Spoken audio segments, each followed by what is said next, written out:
Бала бакыт, бала кандай керемет, бала күлсө күлкүсүнөн дем берет.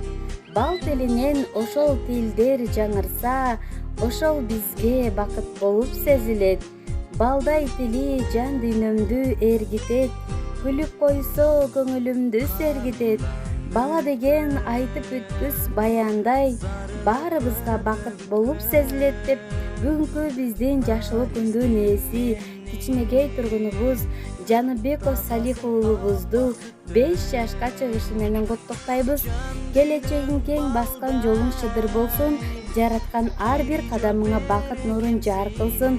Сага бактылуу балалык каалайбыз деп сени чын жүрөктөн жакшы көргөн ата энең жана бир туугандарың Нурислам, карындашың Азалия куттуктайт. Балам канат